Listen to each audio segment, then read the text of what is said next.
Welcome into 5-Day Crypto. My name is Chase. I'm a level 1 CMT and full-time trader. A lot of volatility over the weekend, so let's take a look at Chainlink update. We're going to start off on the macro monthly chart, then we'll zoom in so we can look at the short time frame, look at targets to the high side and the low side, and everything in between. If you like the video, give us a thumbs up.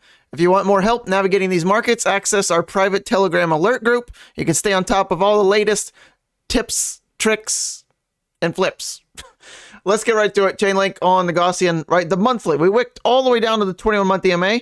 Still bullish on the monthly time frame. You can see our initial cataclysmic move down, bounced and tried to hold on the monthly Gaussian median channel, right? This line right here. But we were a victim of the bear market and just needed more consolidation. 500 days of sideways, move back up, and you get above the median line. That's when you turn more bullish by definition. And where do we go? Right to the top of the monthly Gaussian channel. Rejection, 2 months. Held resistance, send it back down. As long as we maintain above here, around the $12 area, right, we're A-okay. Right, it's 1181. If you see on the top left right here, right, you can see that exact number. That's the median line. Okay, so the monthly macro scale, we're still okay until we close under that. Now, if we do that, that would be a bigger warning. And we already have some minor bigger warnings on the weekly chart. What are they? I'm glad you asked. Let's go take a look. The weekly, we zoomed in here. What's the elephant in the room here? Right, we've closed a weekly candle under the 21 week, the yellow line. Really, in a bull run, you don't want to be doing that. Not a whole lot of coins did that, so that's a little bit concerning. Okay, we can still rescue it, but we can't last down here more than 2 weeks. We'll give it a week to digest the move, and then we need to get back above here. So, in 2 weeks from now, I would go, let's go even end of April. May 1st, we better be back above this zone. Otherwise, it's going to act as another resistance zone, right? That was supposed to be our support. We had the 21 week here, right? The worst case scenario Chainlink video we made just last week. This was it. That should have held. Previous resistance, consolidation, breakthrough, throwback to support. It did not hold. That's a concern, right? So I'll give it 2 weeks. Right, and you should not give up just yet. But if we're still down here, come May 1st, that's a concern. And not only down here, even if we're below the 21 week, we got to get back above the 21 week EMA within 2 weeks to avoid just being stuck in the mud. So the clock is ticking. If Bitcoin wants to chill out down here, I think we gotta move. We can altcoins can recover a little bit here. But if Bitcoin continues to play games and drop 2 or 3% every other day, it's gonna be hard. So we have to watch Bitcoin. We have to watch Bitcoin dominance. If Bitcoin dominance rolls over, everything's gonna be fine. The only reason alts are dropping harder than Bitcoin is Bitcoin dominance is continuing to go off. I mean, just look at it on the weekly chart. There is the breakout, right? We've been talking about this for months. And look at the high time frame, right? It's likely to still go higher. This was just the initial breakout. So if that continues to happen, you want to be holding altcoins that outperform Bitcoin or just hold Bitcoin. There's not very many that have been, doing well against Bitcoin over the past, 6 months, even 2 months, even 2024. There's very few.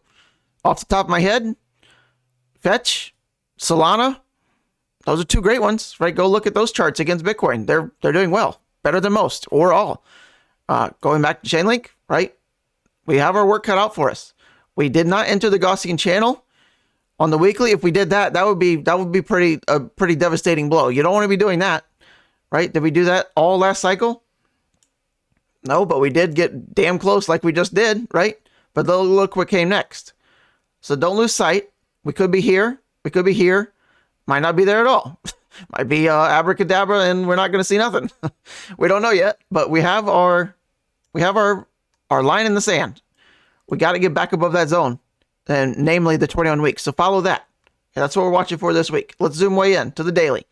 Gaussian channel is flipped red for the first time since all the way back in September of 2023. Did we catastrophically drop more? No. Gaussian channel turned red, and we basically just went sideways. More consolidation. So maybe we just do that again. It'd be okay, but what would be the difference is on the weekly chart, it would be stuck under the 21 week, which is historically not a great sign. We're now under the 200-day as well. Did we go back then? Yes. But what was the difference here?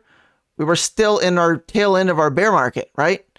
So we were still consolidating 500 days of sideways. It really wasn't until we pulled ourselves out of it, right? And then you don't want to really historically go back below that. Certainly this consolidation level here. So a little bit of a concern per Chainlink price action performance. So we could still avoid it. Again, we give it 2 weeks to get back above this zone. You could see a case where you could probably do that. So too early to tell yet. But long-term buy levels at $13, perhaps, right? But your cut loss, right, was like 1180, right? If you're like, I got to get out of it and get something else, where would we do that at? Well, it's probably under this low wick again. If we go back under here or we enter the Gaussian channel, that would be sticky situation, and there's likely going to be better performers, at least initially. It doesn't mean Chainlink can't still go to $100 or $200.